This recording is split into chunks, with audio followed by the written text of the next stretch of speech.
story too good to hide. I was a blind man wandering until I saw the light. Yeah, I got a story I can't deny. I'm a living, breathing miracle, and I just gotta testify. Ain't nobody love me like Jesus. Ain't nobody love me this good. Ain't nobody love me like Jesus. I know, nobody could. Tell me who could give me this freedom. Tell me who could get me this far. Ain't nobody love me like Jesus. I know, nobody could.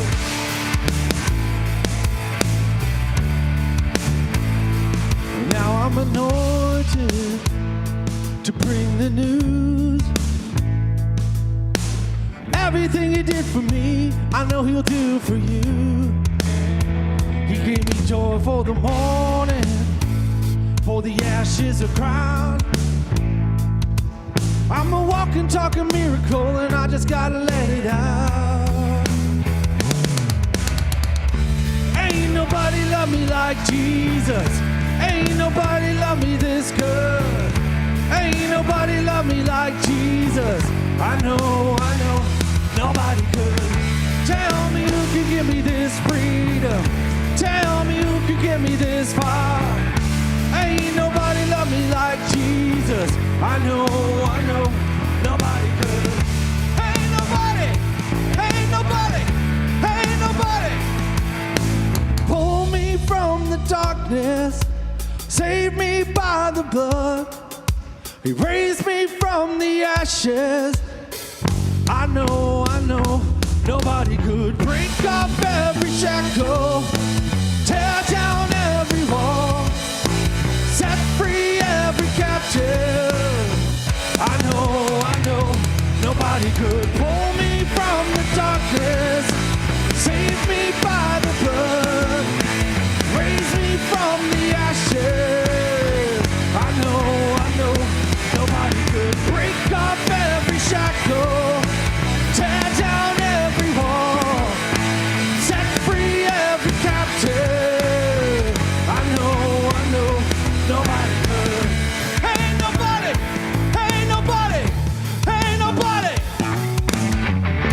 Ain't nobody love me like Jesus. Ain't nobody love me this good. Ain't nobody love me like Jesus. I know, nobody could. Tell me who could give me this freedom. Tell me who could get me this far. Ain't nobody love me like Jesus. I know, nobody could. Ain't nobody. Nobody could. Ain't nobody.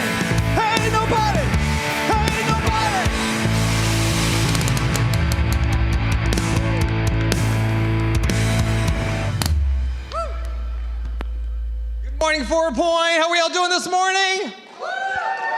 There we lost the phone.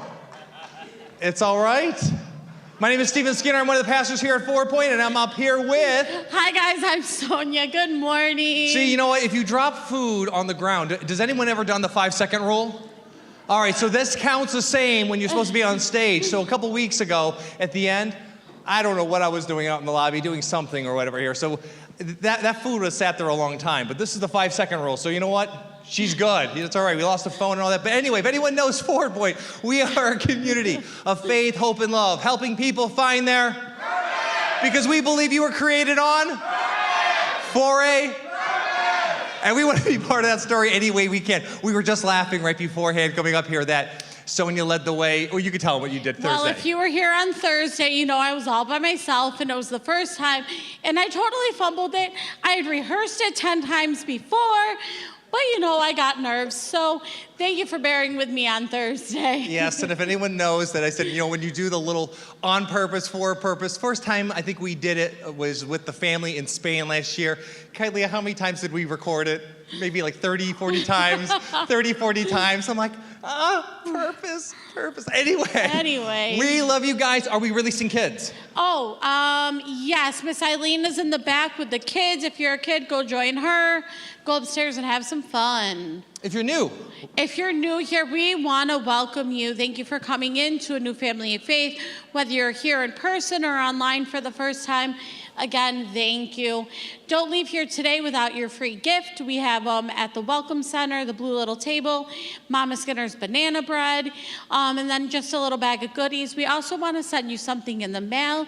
So text welcome to 315-883-2213, and you also get something in the mail. Oh, here at Forward Point, we have many different ways to connect. We are on all social media platforms, Facebook, Instagram, Twitter, to find out about events coming up and things like that. The best way to connect is to download our Church Center app, and that's a calendar of events, different signups, things like that. One thing we want to recap from that is we were talking about if you were here on Thursday, can I get a little shout for our movie night? Who was here Thursday? Family movie night. Anyone? Woo! All right. So again, we're starting that back up once a month. It's going to be on different nights. We'll announce it as soon as we know the next night. Again, it's going to be on Facebook, shared through there, and through the Church Center app. What else do we got going on, Stephen? Well, you know what? I think we have a video. We are going to show something about love handles. Yes. Here at Love Handles, we'll satisfy any sweet tooth with our delicious froyo and endless toppings. But we're more than just your local dessert spot.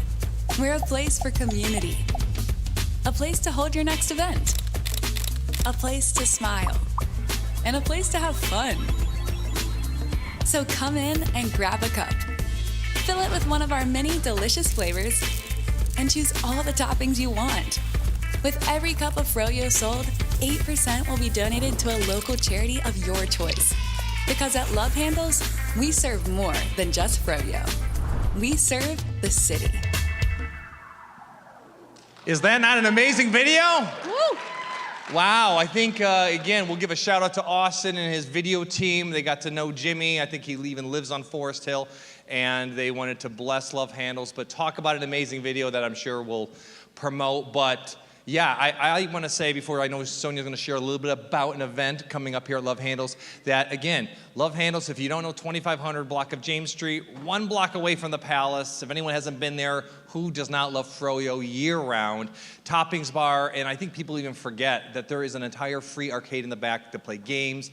It's a family center. It doesn't matter who you come with. You meet someone there, all ages. I think they're going to be starting up like a little a Bible club for kids for Huntington after school. So again, it is supposed to be that gathering place for the community. So again, get to know its hours. Right now we're on winter hours, but have a lot of fun there. But what do we got? We have something coming up there, right? Yes, we have this week Into the Neighborhood, which is our outreach, how we get into the community and share our love with others. This Wednesday from 6 to 8, we're going to meet in the back room at Love Handles, and we're going to create Valentine's Day cards and send them to our local nursing homes. How many people there are shut in? They're isolated. So we just want to show love with that community. Again, 6 to 8 this Wednesday.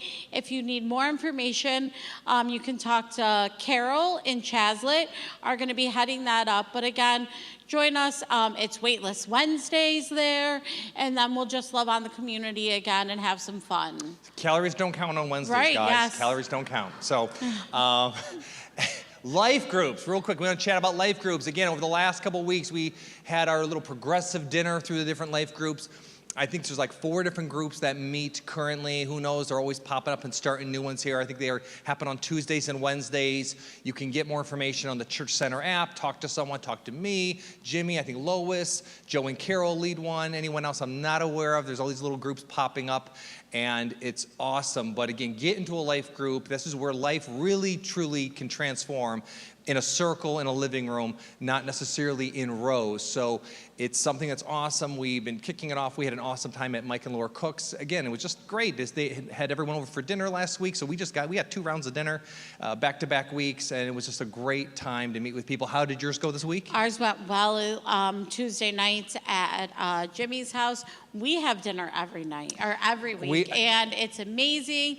More than just the food, the community is so good. You get to expand on this week's conversation here on Sundays and dive in more and just get to understand and know what's going on in each other's lives. And it's not just, the lobby, hello, how are you, fine. You actually get to dig in and be a part of each other's lives in many different ways. So it's a great time. So just come out, join us. If you don't like one, you can try another and find out what fits for you. Absolutely. Every life group is different. And again, if you talk to Joe and Carol or Lois, I literally think maybe in every summer there's going to be like a drafting day, like a sports team or whatever, and everyone's going to be going here. You get free food, you get this thing. I don't know. We're all going to be jockeying for everyone. But again, it's because we love people and we want to come into a relationship knowing that we can further our relationship with Jesus as we get to know other people in our own faith community. So again, that's awesome. And do we have a video about our upcoming series? Yes.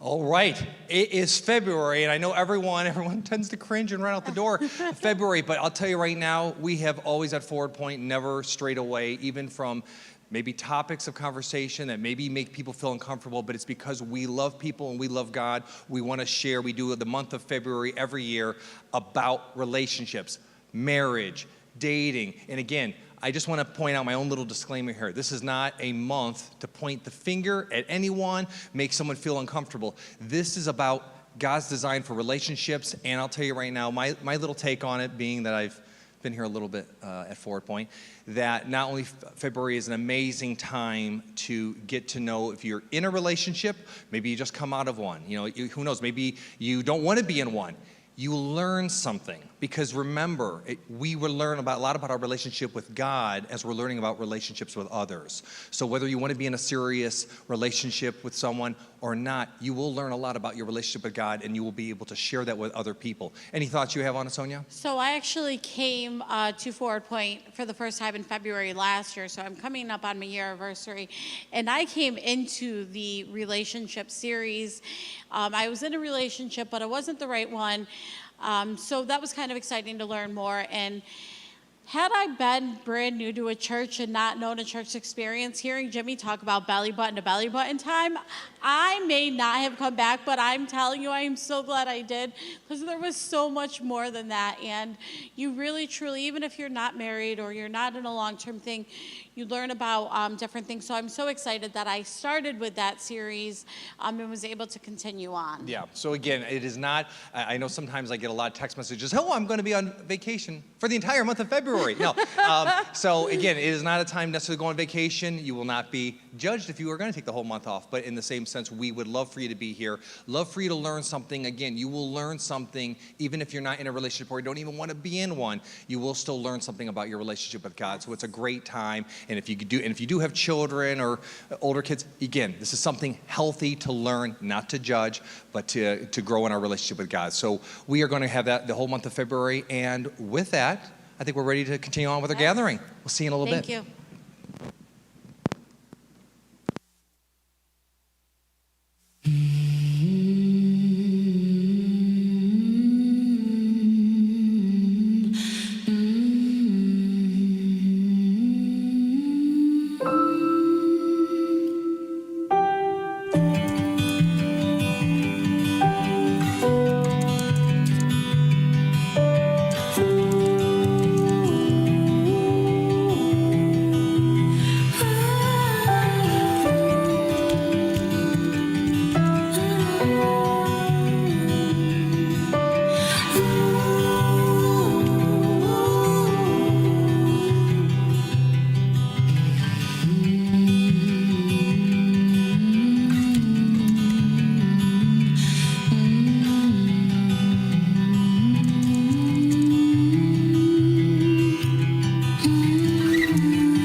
morning, Ford Point. How's everybody doing today?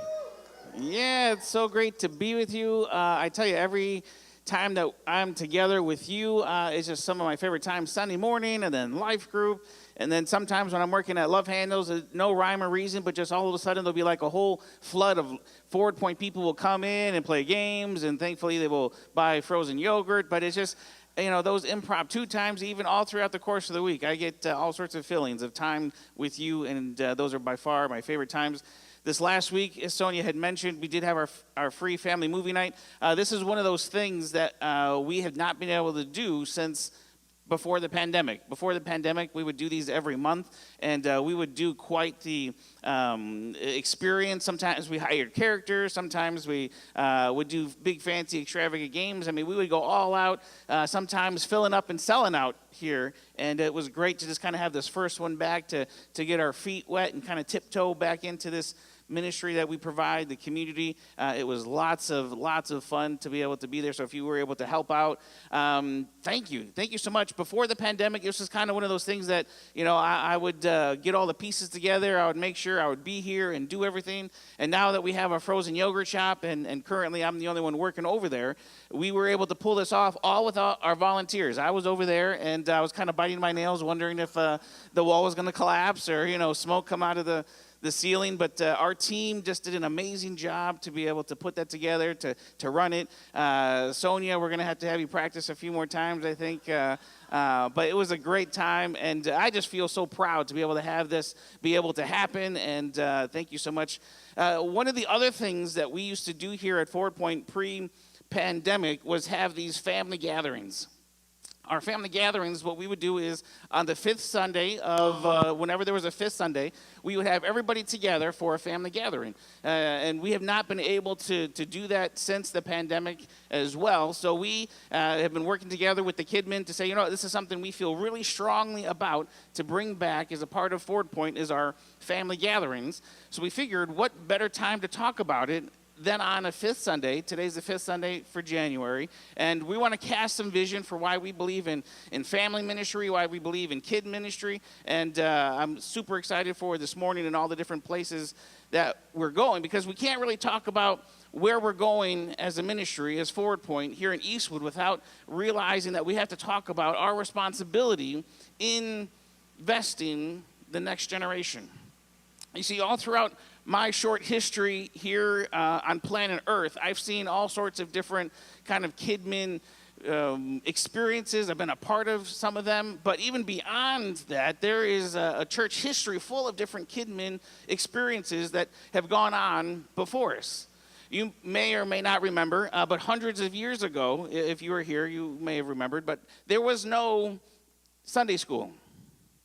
There was no kidmin. What would happen is when the people came together and would have church, the whole family would sit together in the pews or in the seats, wherever they're at, and they would all endure sometimes a very lengthy, no drums, no bass guitar, no fancy lights. They would endure sometimes up to 120 minutes of some guy up here speaking very monotone, right? That's what life was like 200. Isn't it? Thank you, Jesus, that we have evolved, right? That we've gotten to a place where we found freedom. But the reality is that's what families did. That was their church experience, and we're called to be and get together and to not give up on meeting together. But for hundreds of years, that's what it looked like for the family. Then you fast forward, a couple hundred years, and over the past 50 years, we've kind of seen this evolvement of what's called generational ministry. Not too different from what we have here at Forward Point, but there's kind of this segregation, right, where we then put the kids all up in a room by themselves. In some places that may be bigger than Forward Point, they'll actually have a whole separate gathering for the middle school, and then they'll have a whole separate gathering for the high school, and then a coffee house down the street, they'll have a separate gathering for the young hipster millennials, right? And we kind of separated everybody into their age-specific programming because, the old people don't like what the young people like, and let's separate them and give everybody what they want. And that's kind of what we've been at. over the past few decades. And then even for me, this is kind of what I grew up in, what I've experienced. So when I decided to go into ministry, I was first a pastor in Florida, a youth pastor, and then moved to Indiana, and I was a high school pastor, right?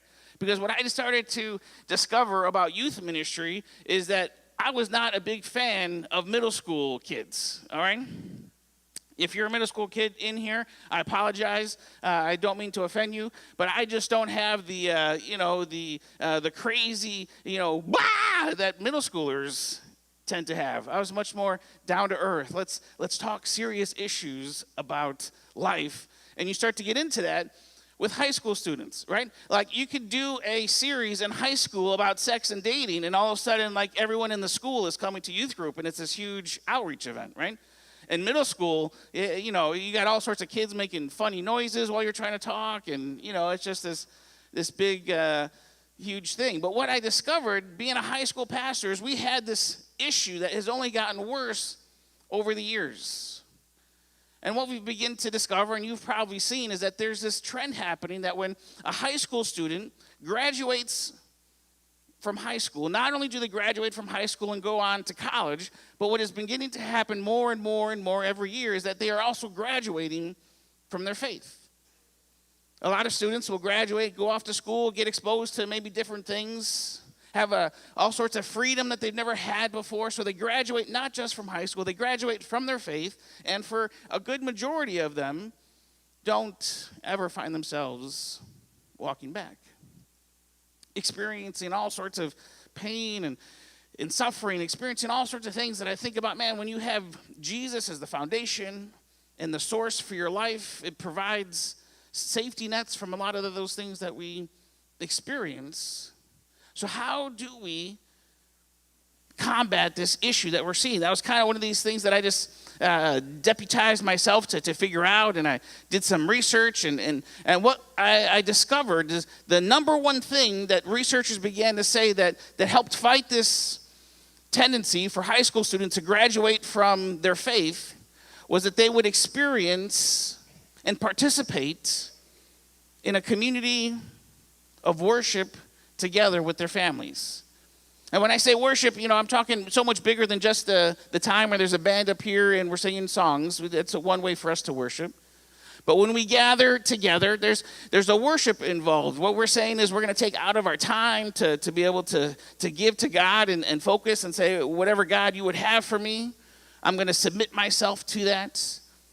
And then when a family does that together, what they found is families who did that had a much lower percentage rate. It was the number one contributing factor to reducing this tendency for students to graduate from their faith.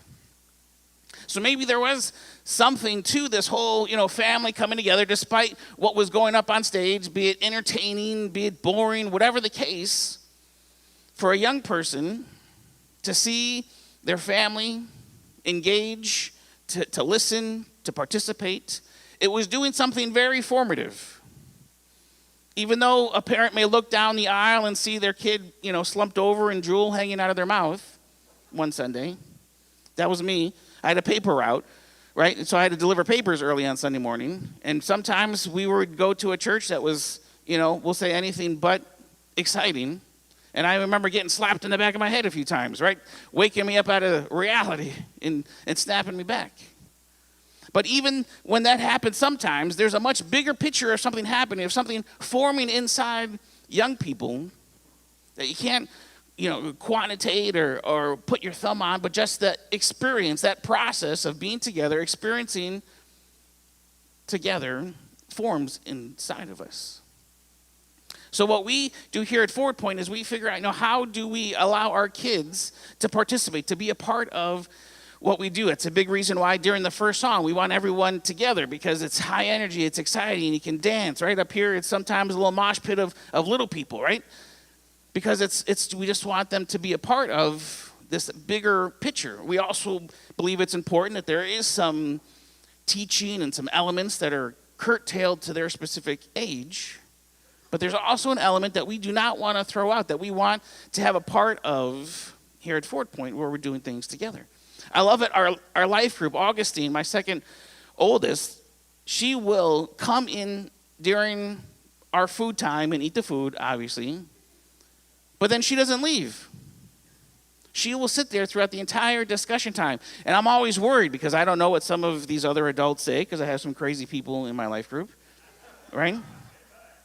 And I'm always wondering, I'm afraid what she's going to say because she knows what the real Doyle family looks like. So what is she going to say and expose us to there?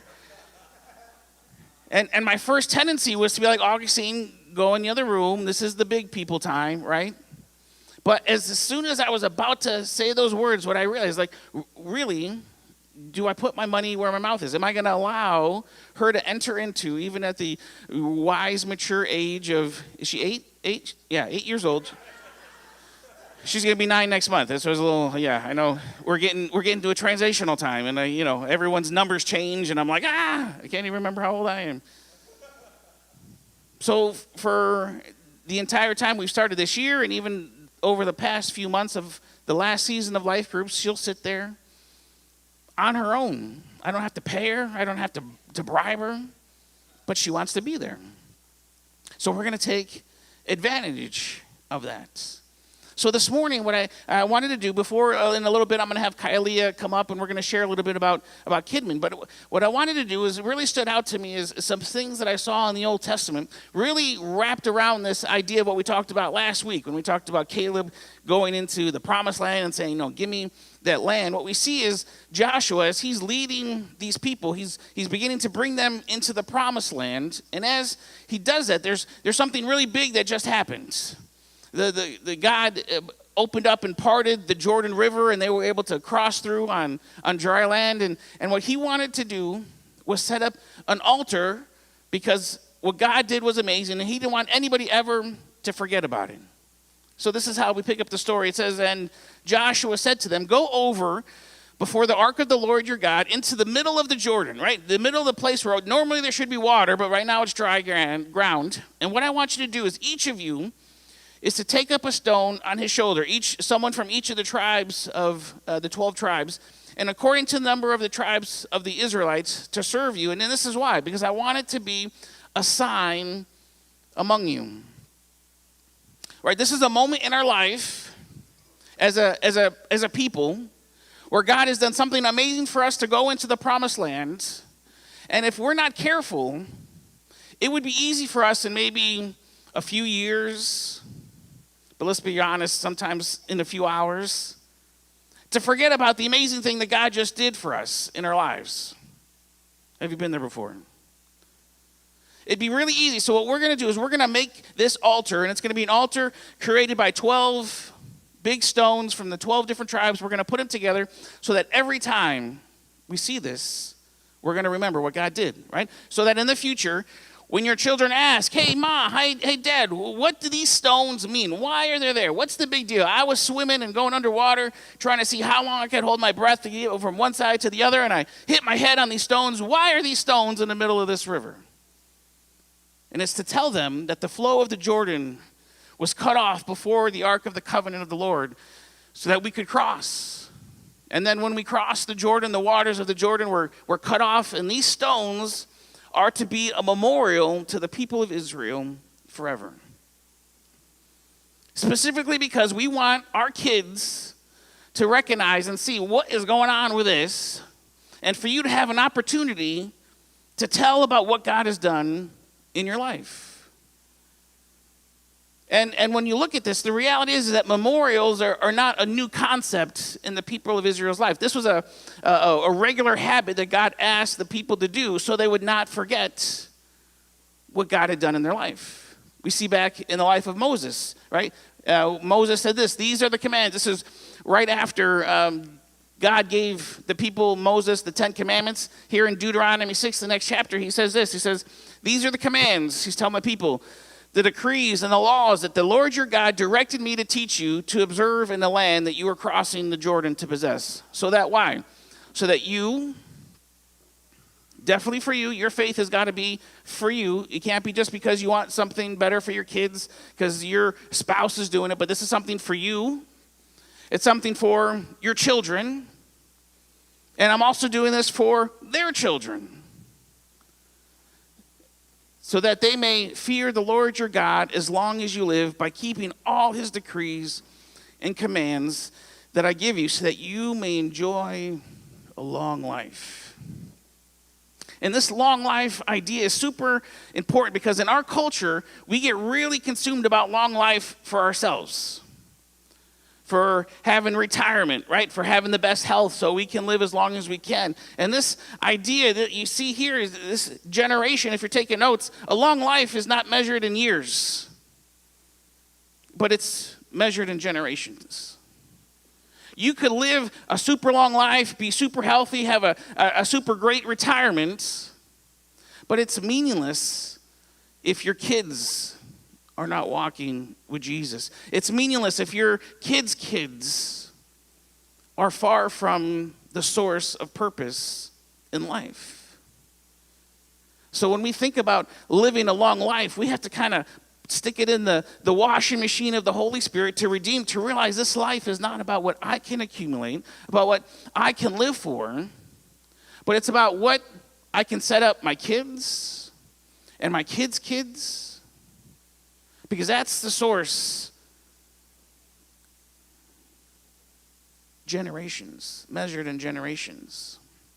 So Moses tells us, he says this, "Hear Israel, and be careful to obey, so that it may go well with you, and that you may increase greatly in a land flowing with milk and honey." He's given them a tasting of the promised land that's going to come. And just as the Lord, the God of your ancestors, promised you, he says, verse 3, "Hear, O Israel, the Lord our God, the Lord is one." And he really gives us kind of a Cliff Note version of the 10 Commandments he just gave to Moses, right? He says, "I recognize this is a long list. You may not be able to remember it. If you get stuck and you can't remember all 10 of them, just remember this.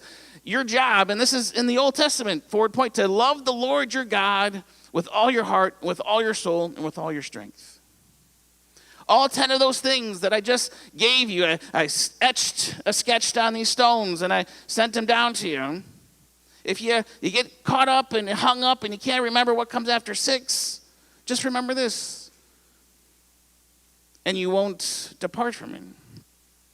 And we all think Jesus, right, and when he's back here and he says, he narrows it down to 2, right, to love the Lord your God with all your heart, soul, and mind, and then to love your neighbors. You see, what happened from here is people began to add on different laws, right? Well, if you're really going to follow God, that means you're going to not do this on the Sabbath, and you're not going to act this way. And they had amassed hundreds and hundreds of different laws on top of the laws that God had given, right? Instead of simplifying it and making it easy, our tendency, because we like religion and we like being able to show that we're better than other people by look at all the things that we can do and accomplish, they went the other way.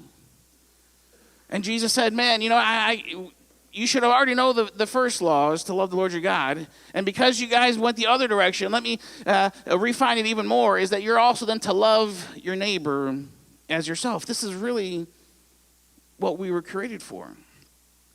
And I'm excited for next week because we're going to kind of start to dive into what it looks like to be able to love God with all of our heart when it comes to relationships and the opposite sex.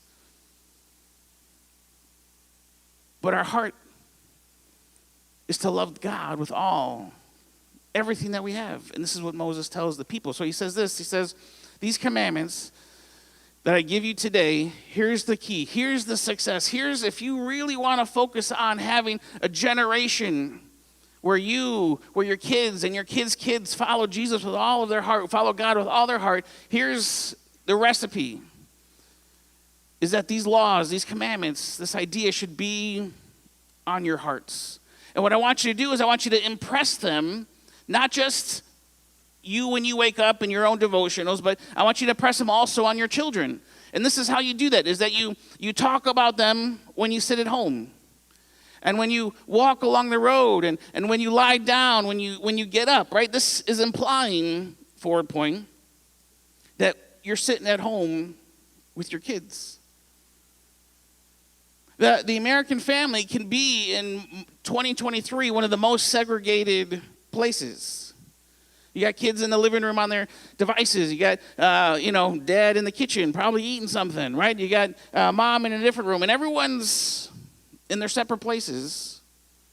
And what Moses is saying and implying here is that there's times, maybe more so than what we currently have, where we're given space to just sit together. He says he's taken for granted that you're going on walks along the road.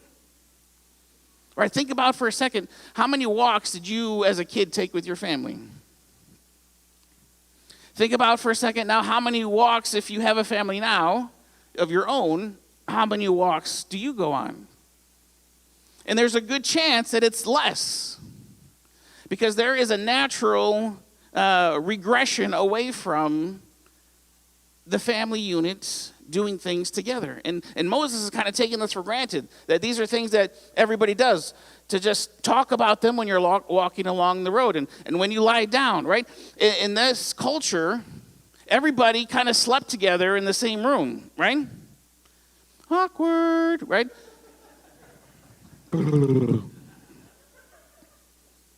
But that's, when everyone's laying down and we're going to sleep, hey, let's talk about these things that God has done for us as a people. Well, what has God done in your life this week?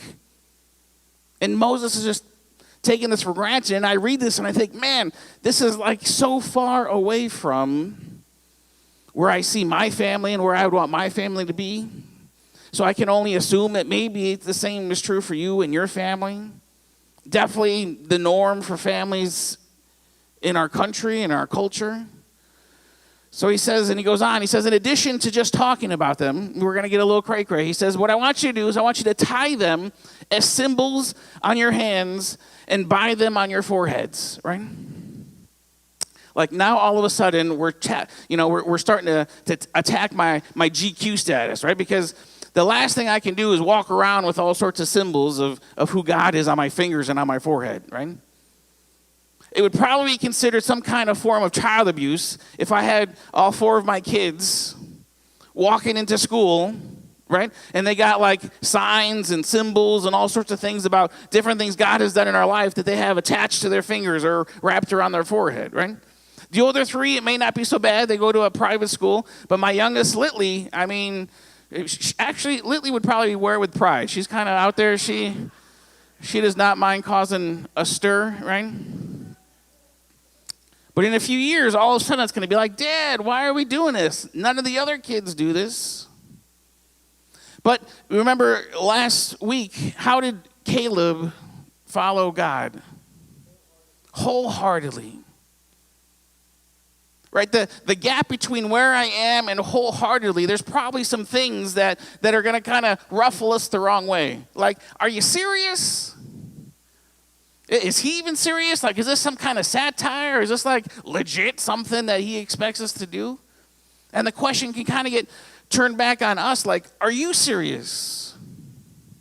Is your faith something that is just convenient? I only have to go once a week in the mornings? Or is there something inside of you that says, in this relationship, living on purpose, striving to live wholeheartedly like Caleb did, maybe there's something more to here where we're just being crazy. Sometimes I read books, and sometimes, we go through things as a couple where we're trying to improve our marriage, and some of the things they ask us to do is when you begin to experience some of these principles and these new truths you want to believe about yourself, they tell you, write them down and put them on your window in your bathroom, and I look at that and I'm like, oh, that's just so weird, right? Definitely not manly at all. But then I'm challenged, because if this is truly what I want, if my relationship with my wife is really the most important relationship to me and I want that to grow and get better, is there anything that I wouldn't do? So maybe there is something to this tying these symbols, putting them in places, hanging them on the fridge, hanging them on the bathroom mirror, hanging them on the ceiling in our bedroom, wherever we can see them, right? Because he goes on, if you need to do that, write them on the door frames of your houses and on your gates, like everywhere that you go on a regular basis every day. Just start to write, what are the things that God has done in your life? And not only is it going to have an impact on you and your relationship with God, then that's also going to have a relationship on your kids' relationship with God, whether you have them or don't have them yet. But if you do at some point. And then it's also going to have an impact on your kids. Again, the thought, my kids having kids. Going to be impossible when they're locked in a tower. I'm just going to say. But to have kids who are, I tell you, sometimes I can just fall on my face and cry at the thought of what would it be like if one of my kids decided to walk away and graduate from their faith at some point. Like, I don't know that there's anything in the world that would be more devastating to me than for my kids to reject the thing that I have given my life over to and the thing that I strive to be wholeheartedly about. But I could tell you that, and the reality is if you got a little inside reality TV peek at my family, you'd probably see a lot of things I take for granted. You'd probably see a whole lot of this stuff not happening. Or I'm just kind of gambling that my prayers are going to be enough. That just the fact that they live in a house where there's a Bible on the coffee stand might be enough. That just sent into a private school might be enough. In a lot of cases, I abdicate my role, my responsibility to my kids and to my grandkids because I measure life based on what I'm striving for versus measuring life in generations. And maybe our priorities aren't quite where they need to be. So what we want to do this morning, Forward Point, is kind of share with you some of the ways that we want to help you, the ways that we want this to be part of our culture. Kiwi, go ahead if you want to come up. I'm going to invite Kiwi to come up. And what I just want to do is ask her some questions to kind of share with us kind of the direction that we're going with our Kidman. So Kiwi, can you start off with first, just tell us your Forward Point story, right? Because you've been here longer than probably most of us and have been a part of Kidman as a kid and now leading Kidman, an experience probably none of us can come close to having. So tell us your Forward Point story. So before Forward Point was what it was today, it was CCF or something, and my grandparents were the pastors at that church. So our kids ministry consisted of me, my 3 siblings, and my grandma, who was our kids ministry leader, and that was it. There was usually never any other kids. Well, one Sunday, we did end up getting a little 2-year-old, and it's like, what are we going to do with this 2-year-old? Like, is this 2-year-old going to hang out with a bunch of 12-year-olds and do the pyramid of all the Bible stories? I don't think so. So I stepped up to be the nursery kids ministry leader in that way. And it was just me and this one little 2-year-old, and I'm like 11, 12 at the time. I don't know how they trusted me to just throw in a room, but whatever. It worked out. That's how we knew that Kylie was called the kid ministry, right? Because if you go after the crazy crackhead 2-year-olds, right, there is a calling that is got to be there. So we're like, we're going to pour into this girl. She's a keeper. We're not going to let her go anywhere. So then we had like a couple, and then eventually the church moved multiple places. And I remember really feeling like, wow, I'm a kids ministry leader. When we were in the basement of the Christian bookstore down here, down the street, Sacred Melody, we were in the basement there. And the Doyle family came to church, and I was like, what am I going to do? I have 5 kids we now. We doubled the kid ministry just by our family coming along. It felt like it was a whole kids ministry. It was like, there's 5 kids. I don't know what I'm going to do with all these kids. And then I remember Chaz kind of taking me under her wing. She brought me to Dollar Tree, the golden secret of all teachers. And we were doing the jelly bean. And so she was like, we're picking out all these jelly bean things. And I'm like, I'm with your kids. We're doing the jelly bean craft with your kids. And it just like felt like I was a real kids ministry leader at that point. And then, fast forward, we moved here, and then it grew like crazy, our kids ministry. This is pandemic times, and I'm working with my little 4-year-olds. It was like 1 on 2, so yeah. But then, So how have you seen the model of kid ministry kind of changed throughout the years, right? Because we always talk about how the model changes, the message never does, the message is never going to change, but our model is constantly going to change. How have you seen the model change personally, and then that we've experienced here at Forward Point? As far as, so when we grew, I noticed one thing there's that segregation that I see. When we were visiting churches with my families, I was always excited, like, what's the next cool thing they have in their kids ministry? And I loved when they had a program for 12-year-olds, so I didn't have to just sit with the big church. But when I was younger, I'd realized it was just kind of like babysitting. I'd get stuck in a room with all of these little 2-year-olds, and I'm like 8, 10. I'm like, this isn't for me. And we'd just play with a plastic kitchen set. It felt like there was a point when you graduated kids ministry, you joined big church, and now you're ready to learn about God. But there's never a point where now you're ready to learn about God. God doesn't hold back from any age group, even when you're 2, even when you're 4, even when you're just born. I mean, that love is accessible to everyone. So when we're up there in kids ministry, my heart has always been, how are we ministering to all of the age groups? It's not just free play. And even in free play, are we bringing that glory back to God? So we used to have our groups, but there was always this multi-generational key. We're not going to send them up there, and it's not going to be you're segregated into your age group all morning, you're in your age group all morning. We wanted a time where they were all together at the same time. And so when the pandemic came around, we had to step away from doing Kidmin the way we did it, and it was really great to see families come together in church. And so that's still something that we are striving as we're rebuilding Kidmin now. And that's why that morning song is so important, that families are together, connected in that way. Growing up, me and my siblings just went right to the room to hang out. We didn't mingle with the adults. I didn't sit with my family. We didn't do worship together. I did do worship with my mom. We were always doing the hand motions together, and it's so inspiring to see Lee up here doing the hand motions, because that's what I grew up doing. I was there with my mom. We had flags, and we were always dancing. That was such a key part. But we never sat through worship, like the message together. We did worship together, though, so that was so important to me growing up, and that's something that we're trying to instill in our new ministry, that families are united in that way. Yeah, so if you had to kind of give a commercial, sum up the purpose of Kidmin now for the people, how would you do that? I don't know how to put it into a commercial. I mean, I got this Love Handles commercial to live up to. I can't do that. How would I sum it up? Well, we've got our what? What are we trying to learn about? We're trying to, what's our purpose? And your purpose might not necessarily be, I'm going to make popcorn every Sunday, but our purpose it's learning about God. It's learning about that love. It's finding those mentorships and committing.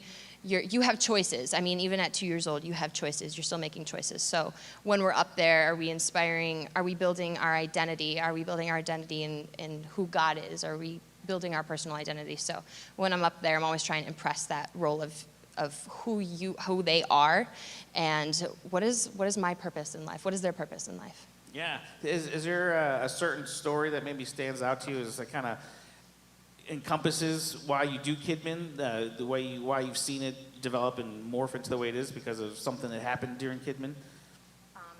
As far as my role stepping up into it, or you mean What's like your the way? experience with being in Kidmin and seeing God do something that kind of helped shape like why you're doing this? It changes every Sunday. Like every Sunday there's new things that we're tweaking, but it really became real to me. But last year spring, I studied abroad in Spain, and before that, I was just sort of like, I haven't gotten a break.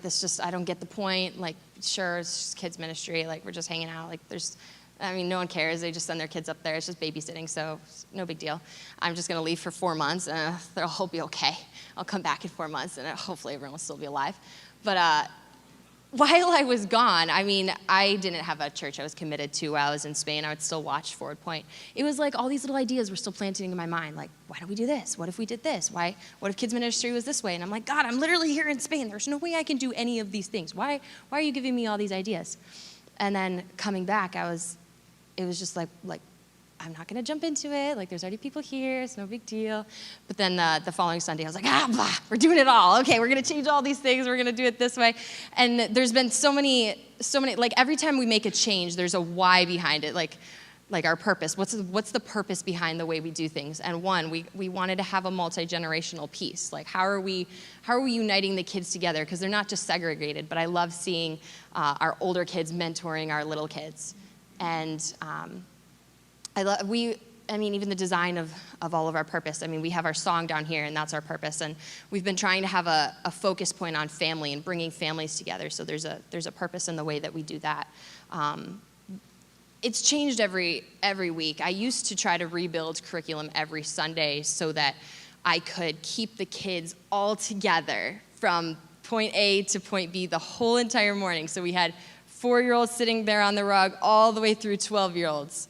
And it was a lot of work trying to engage 4, 5, 6, 7, 8 to 12 in a story doesn't go so well. So we've adapted it from there, but there was always a why in how we were doing things there.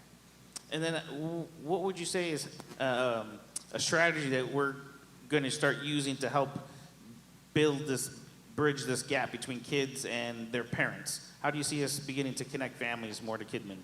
Yeah, it used to, when I was designing, because I wanted to bring families together. In my family, I've always been the mediator between my 3 siblings and my parents, and I've always been trying to bring everyone together. Like, what does family mean to me? Family is the core of your values, your character, your love. That's where your identity forms. I mean, if you grow up every day knowing I'm loved by my family, then you're going to go out into the world, and if someone says you're not loved by your family, you're like, what do you mean? I know this. This is so set in my life that I'm loved by my family. So it's the core of your identity and who you are and your connection, your values. So in the past, I was trying to build that family connection by coinciding what Jimmy was talking about down here with what we were learning about up there so that the kids could kind of school their parents on it when they went home. But I can see that not working out so well when we come to a topic like what's coming up this next month. I mean, with the love, sex, and dating, I don't think that would go so well up with 2 to 12-year-olds.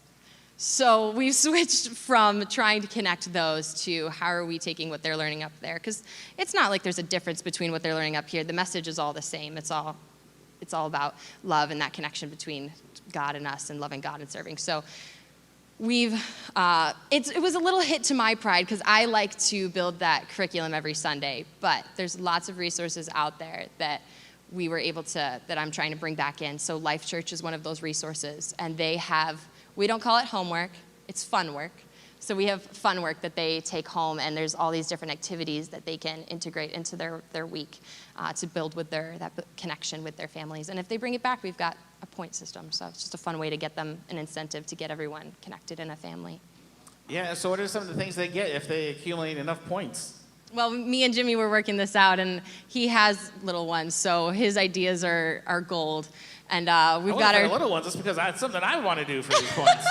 I had Augie add another one this morning. She's like, "What about Chick-fil-A?" I was like, "Oh, how much would that be, huh?" That's my girl. She's like, "'Cause I would take you out," and I was like, "Oh, really?" So we have our point system, and it's all in like these cool like pixelated text, but it's. Like every Sunday they have like, this is the maximum points you could get if you have good behavior, you bring back your fun work, you bring back your family, what did you learn sheet, you can get this number of points. So there's like, it's like a Chuck E. Cheese, like you can get a piece of candy, that's a piece of cake. Then you can pick from the little prize box. Then you pick from the big prize box. Then you can go to Love Handles with a leader. And then you can go to McDonald's with a leader. And so as soon as we introduced that, we're like, how much is it going to be to go to McDonald's? I want to go to McDonald's. So that was a pretty big deal. And I think now we're going to have to add Chick-fil-A to that. Yeah, definitely.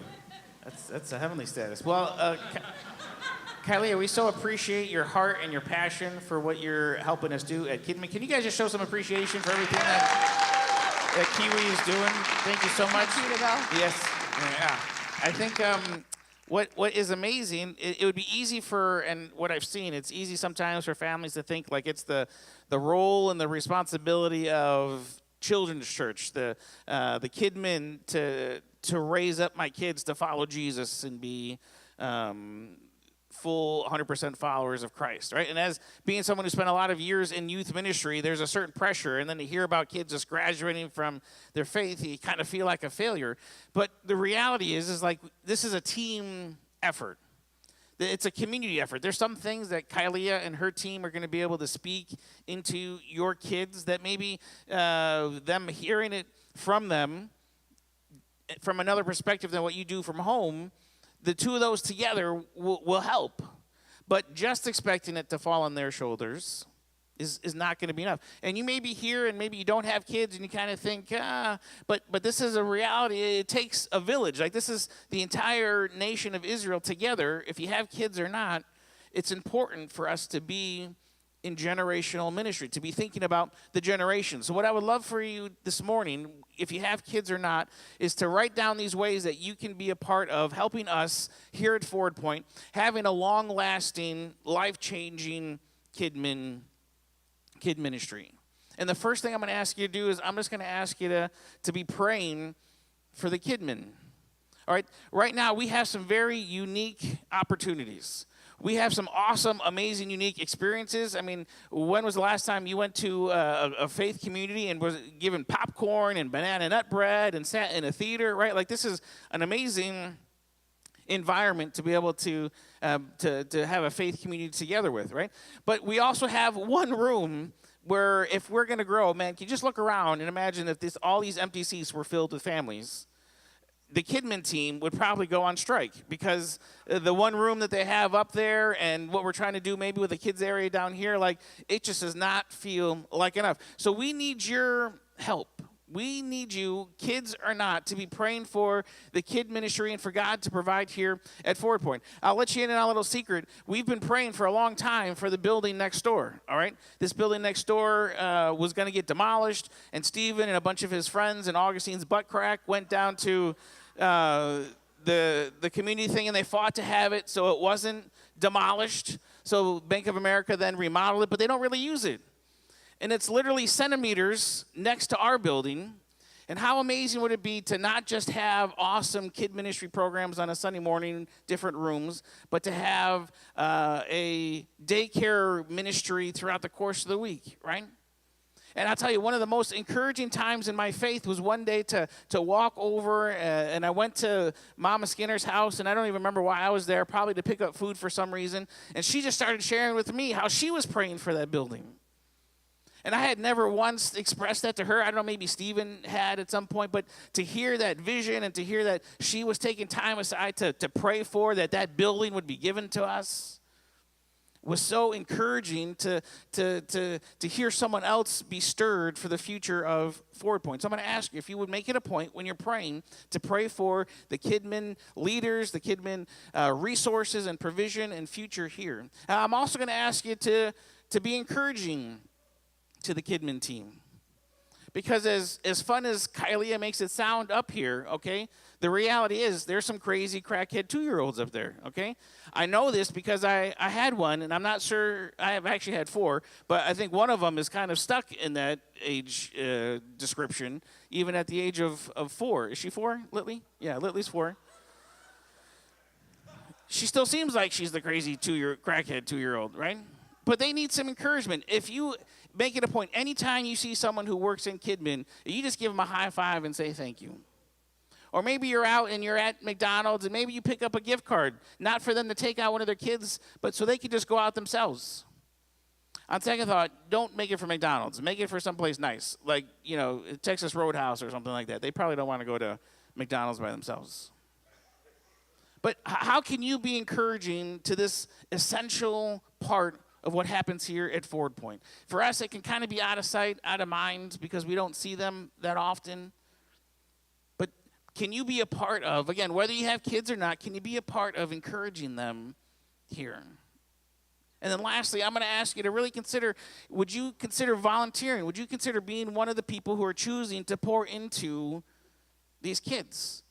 Whether you have kids or not, would you be someone who would say, I got once a month, maybe a couple times a month where I'm willing to go up there? We realize that here at Forward Point, it's kind of a big ask because we only have one gathering time. And if you are up there, you kind of miss out on what's going down here. But we believe so much in the importance of not just us being fed, but of the next generation and the next generation, that I'm willing to say it's okay. Like, if you can do 1 or 2 months where you're giving up there for the sake of what's happening in these kids' lives. We could really use you, because right now Kidmin is functioning with what they have. But Kylie has such big dreams and visions for what could be. And the only thing keeping her from being able to execute those things is people to be up there to say, I'd be willing to do that. And she'll train you. She'll give you all the resources. All we're asking is if you'd be willing to give that to God, to serve him wholeheartedly in that way. So hopefully maybe you wrote those things down and you can begin to implement those. Hopefully this week maybe you can work on some of those sheets that they're going to give and have some fun work time. Be encouraging to your kids and say, hey, where's your fun homework? Let's get it done. Let's talk about these things so you can get your points and you can share your Chick-fil-A with me as your parent, because I helped you do that, all right? Will you pray with me this morning? God, we are so grateful that here we find ourselves, whatever our childhood was like, we find ourselves here at a moment in history where we can go beyond, live for something so much bigger than just our life, what we're going to get out of it. But God, we can live for something that's going to outlast us. That we can live for something that is going to make ripples throughout eternity. If we choose to just turn away from maybe the way that our culture and the way the world around us kind of just cookie cuts us into this paradigm of living for yourself and set up yourself for retirement and everything about you. And maybe in 40, 45 years from now, maybe you'll have something left to give to the world. Maybe you'll have something that you can do that's going to make you feel good about life. God, would you help us to stand up and start walking counterculture to that? To recognize that, yeah, it may come at a great cost to myself personally. It may come at a great cost to our family. We may have to say no to some things, but for the sake of writing these things on our wall, for the sake of being creative in how we tie these things onto our fingers and to our foreheads, God, help us. Help us to take responsibility for the family across the theater and what's going on with their kids, to say, we're here for you and we love you. How can we help you? Can we watch your kids so mom and dad can go out? God, kid ministry is so much bigger than just babysitting in a room up in the corner. But here at Forward Point, God, what you have called us to as we talk about where we're going is to look at the family as a whole. And if you're single and you're here, make sure you come back next week. But today, realize you're part of a family. If you're here and your family's broken and there's only one of you here and your kids are someplace else, realize that you are a part of this family. If you're here this morning and you represent a blended family of all sorts of things that at some point went the wrong way, but here you're together and you're saying, God, what we have now, would you redeem? You are a part of this family. And here at Forward Point, we're going to be all in on family. So God, would you help us? Would you help us to lay aside all of our humanly wants and desires and tendencies? And would you help us to begin to commit to the person sitting behind us and commit to the person sitting on the other side of the theater, the person who's in the foyer, that help us to commit to each other, that we're going to live in such a way where it's not about me and what I can get, but it's going to be about going after you wholeheartedly, to sacrifice. And we're going to truly count life, not in the years that we have, but in the generations that we can impact and be a part of. So continue to guide us and direct us and help us to live on purpose this morning. We love you.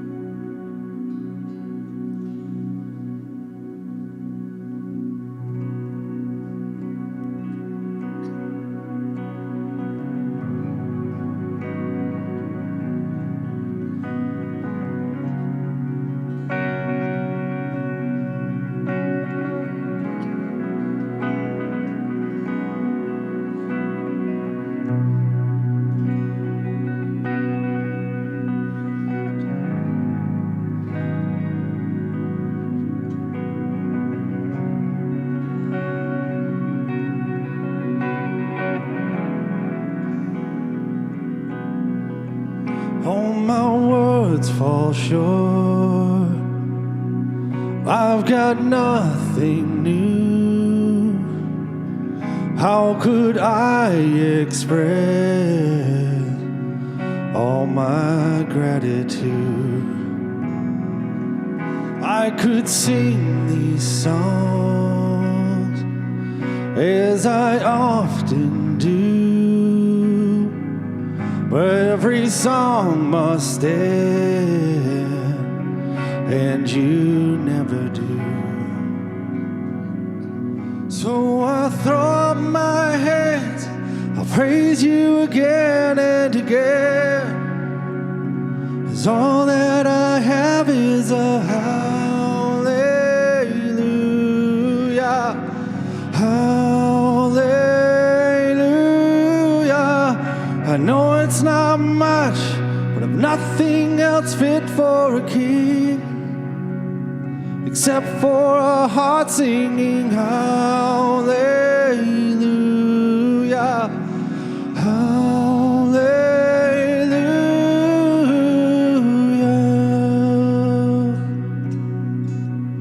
I've got one response, I've got just one move, with my arms stretched wide I will worship you.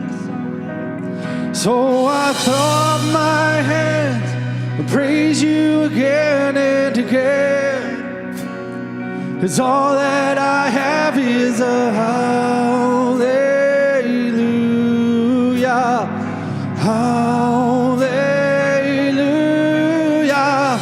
I know it's not much, but I've nothing else fit for a king except for a heart singing hallelujah, hallelujah. I throw up my hands and praise you again and again, 'cause all that I have is a hallelujah,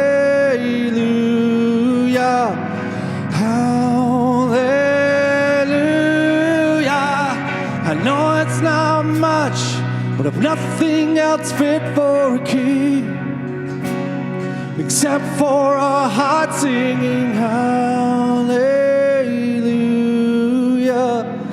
hallelujah.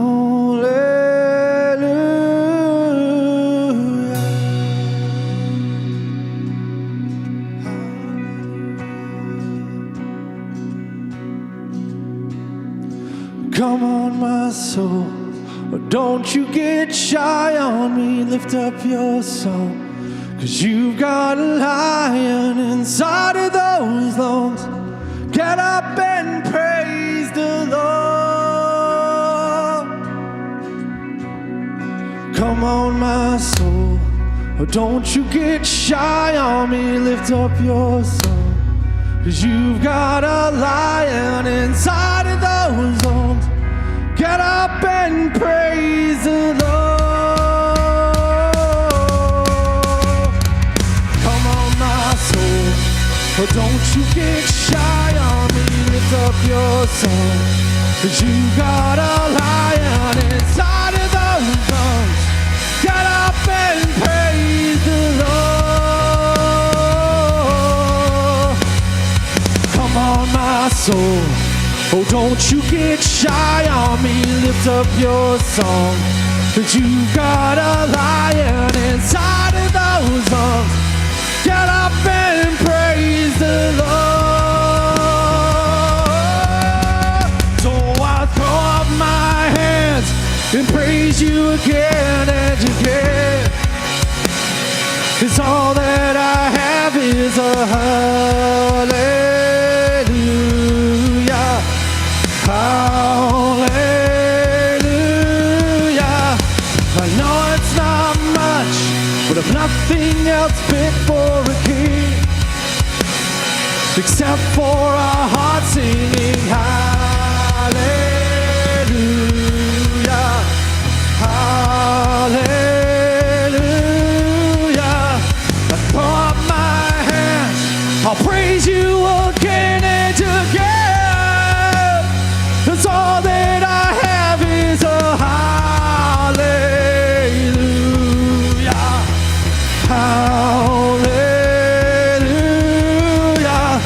I know it's not much, but if nothing else fit for my King, except for my heart singing hallelujah, hallelujah.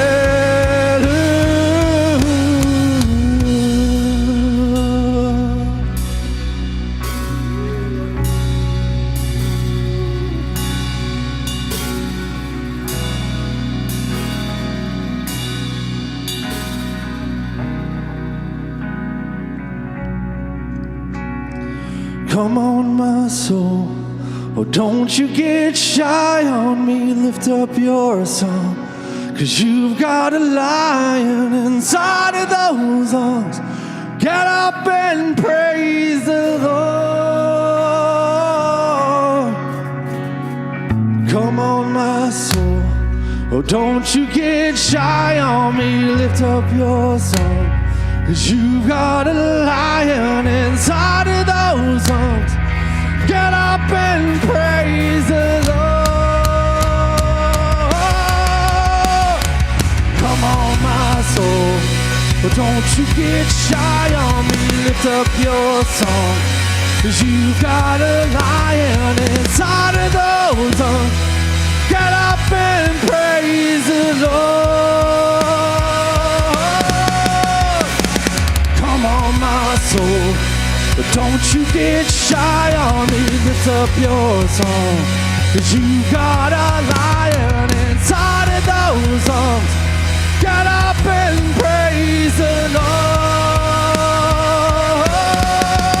So I throw up my hands, I'll praise you again and again, 'cause all that I have is a hallelujah, hallelujah.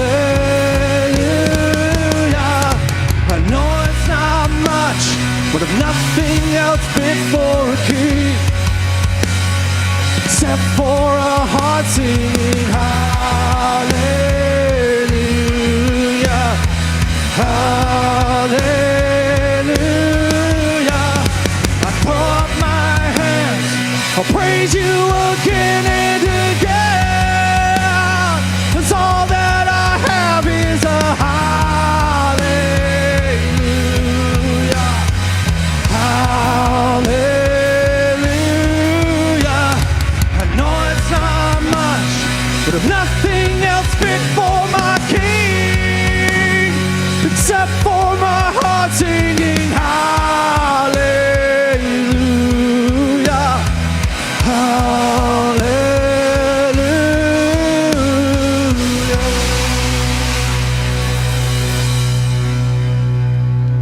Hallelujah. Hallelujah.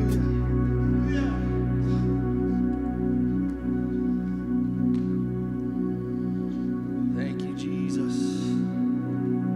Come, Lord. Come, Jesus.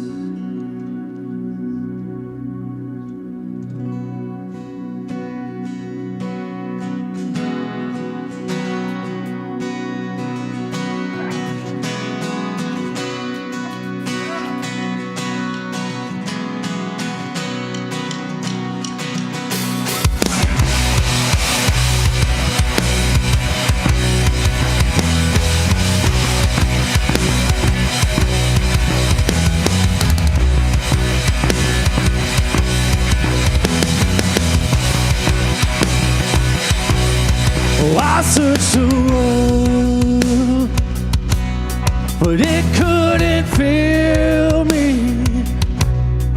Man's empty praise, the treasures that fade are never enough. Then you came along and put me back together. Now every desire is now satisfied here in your love. Oh, there's nothing better than you. There's nothing better than you, Lord. There's nothing is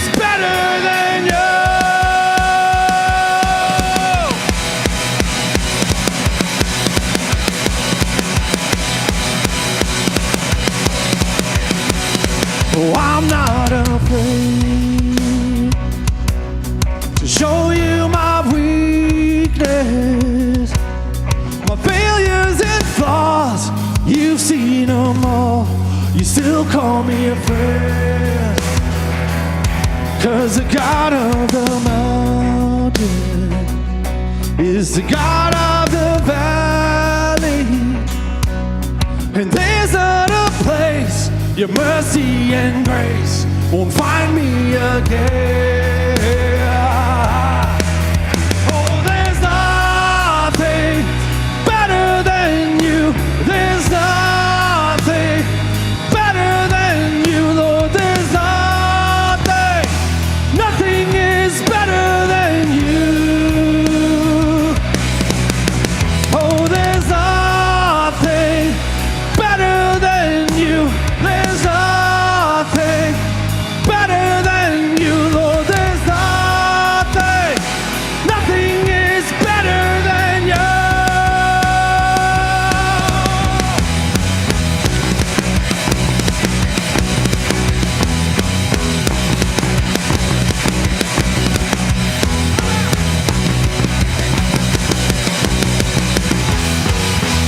You turn mourning to dancing. You give beauty for ashes. You turn shame into glory. You're the only one who can. You turn mourning to dancing. You give beauty for ashes. You turn shame into glory. You're the only one who can. You're the only one who can. You're the only one who can. Oh, there's nothing better than you. There's nothing better than you, Lord. There's nothing, nothing is better than you. Oh, there's nothing better than you. There's nothing better than you, Lord. There's nothing, nothing is better than you. You turn mourning to dancing. You give beauty for ashes. You turn shame into glory. You're the only one who can. You turn graves into gardens. You turn bones into armies. You turn seas into highways. You're the only one who can. You're the only one who can. You're the only one who can.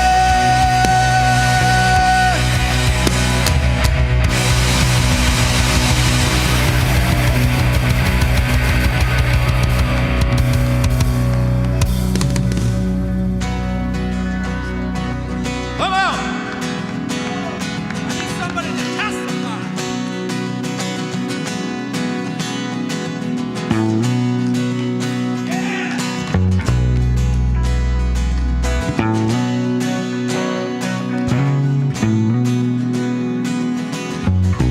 I saw Satan fall like lightning.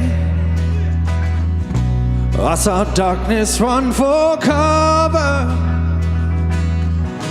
But the miracle that I just can't get over, my name is registered in heaven. I believe in signs and wonders.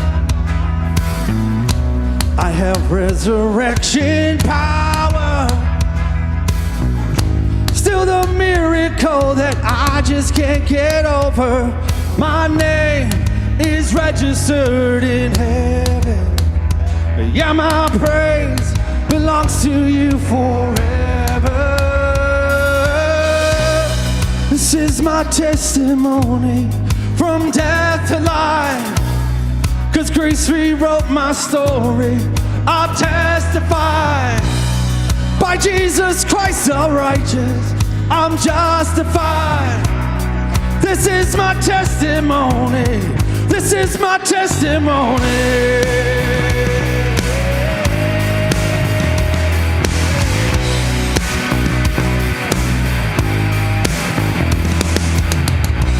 Come together, sons and daughters, bought with blood and washed in water. Sing praises to the Spirit, Son, and Father. Our God will finish what He started. Yes, my God will finish what He started. This is my testimony from death to life. 'Cause grace rewrote my story. I'll testify. By Jesus Christ the righteous, I'm justified. This is my testimony. This is my testimony.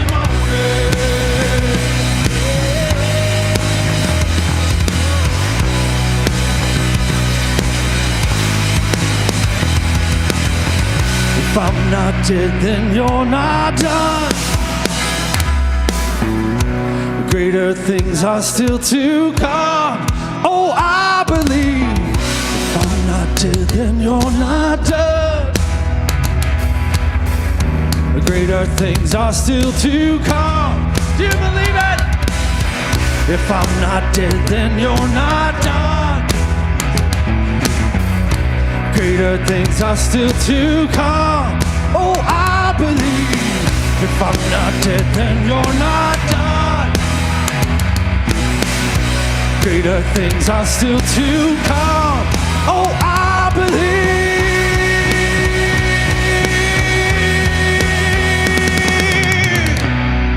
This is my testimony from death to life. 'Cause grace rewrote my story. I'll testify. By Jesus Christ the righteous, I'm justified. This is my testimony. I'm alive. This is my testimony from death to life. 'Cause grace rewrote my story. I'll testify. By Jesus Christ the righteous, I'm justified. This is my testimony. This is my testimony. I'm alive. This is my testimony. I'm alive.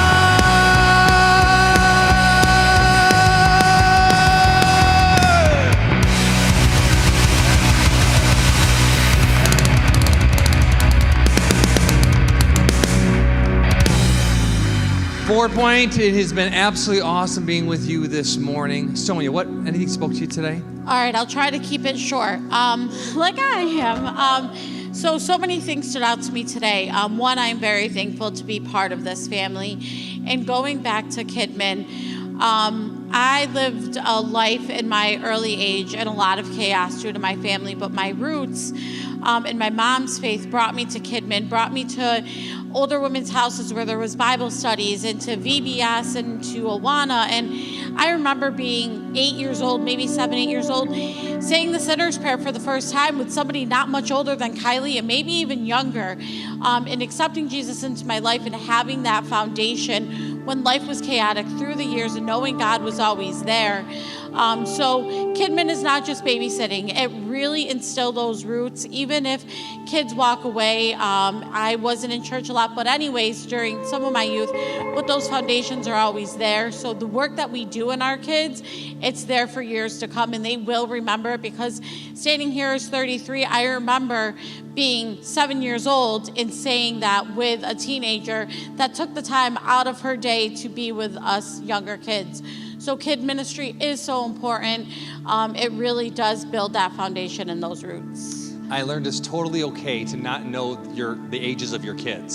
So, I mean, that was really encouraging here. You know, I'm like, Jimmy, yes, I don't know mine either. But But on a serious note, you know, I'm thinking about when he talked about life isn't really measured by years, but generations. And again, I just want to have you just think for just a moment and wrap your head around this, is that, again, we are the body of Christ, all right? So sometimes when we talk about family, sometimes we'll be like, well, I don't have family, or mine didn't turn out that way, or I'm not married, or this thing, whatever. We always have doubts that the enemy wants to plant inside our minds of why that doesn't relate to us. But when we look at each other in the way God sees us, we are one. So when you talk about praying for generations, I think about not only just my father praying for me, and I remember my grandparents saying they prayed for me, but the countless amount of individuals in my life that prayed for me when I was far from God, wanted to turn my back on things. And, you know, thinking about how Augustine now sits at the table and what she may share about the big people Doyle's there at the table there. I'm thinking to myself, you know what, I have my daughter sitting up here. This is going to get interesting. But in turn, knowing that what did she see and what will she pass on to other people? So just wrap your heads around the fact that when we pray for kids ministry, when Jimmy talked about generations to come, it's not just about the own nucleus of your own individual blood family. It is about all those that will come into a relationship of Christ because of our prayer. So again, just continue to pray, not only for this church, but pray for the kids ministry. They are raising up the next series of leaders that will hopefully continue to spread the love of Jesus throughout the entire world. As always, there's going to be prayer teams up here after we're done the last song here. I believe there's prayer in the back of the lobby there as well. So please go to a prayer corner. Don't leave here today. If you want to accept Christ for the first time, if you want to recommit your life to Christ, it is a time to be part of it. If this is someone's home church and they would like to give, what are ways they can give, Sonia? Again, we want to thank you for giving so generously so we can get into the community and give back. As we say every week, there's multiple ways to give. We have a joy box back in the back because it is a joy to give. You can give through the Church Center app. You can text any amount to 84321. So again, we just want to thank you for how generous you are to allow us to continue to be in this community and give back. It's awesome. Well, again, we will see you guys out in the lobby, but we have one more song.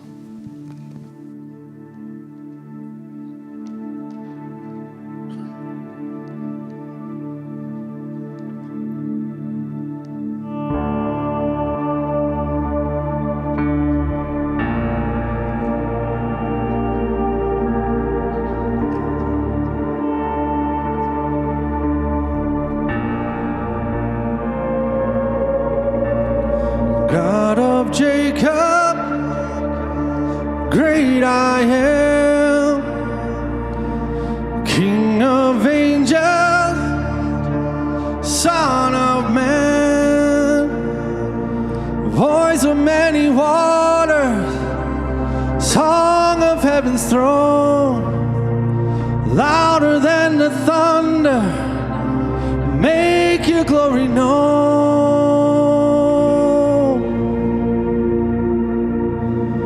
Hail, hail, Lion of Judah, let the lion roar.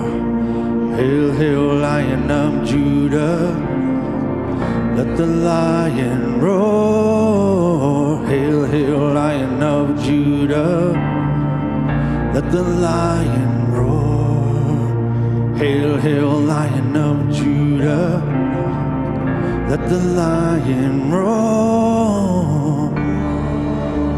Roar, roar.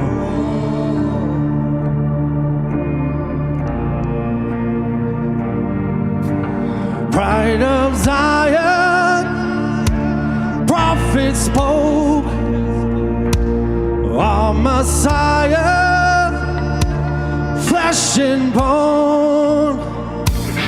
You alone are worthy to open up the scroll. Like a lamb you suffer, but the lion has arose. Hail, hail, Lion of Judah, let the lion roar. Hail, hail, Lion of Judah, let the lion roar. Hail, hail, Lion of Judah, let the lion roar. Hail, hail, Lion of Judah, let the lion roar.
you hear the lion roar? Can you hear the lion roar? Can you hear the lion roar?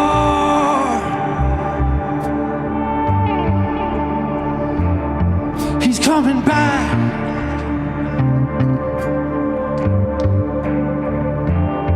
He's coming back.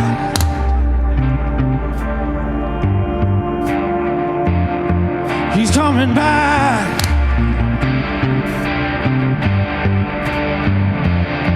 He's coming back.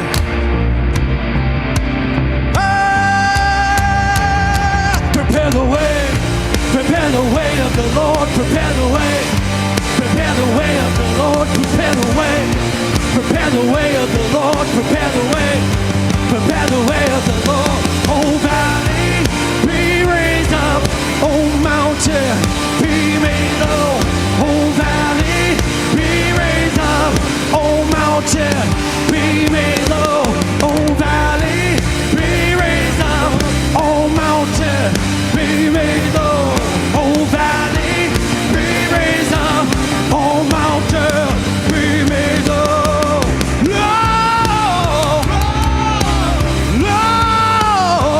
Let the lion roar, roar. Let the lion roar, roar. Let the lion roar, roar.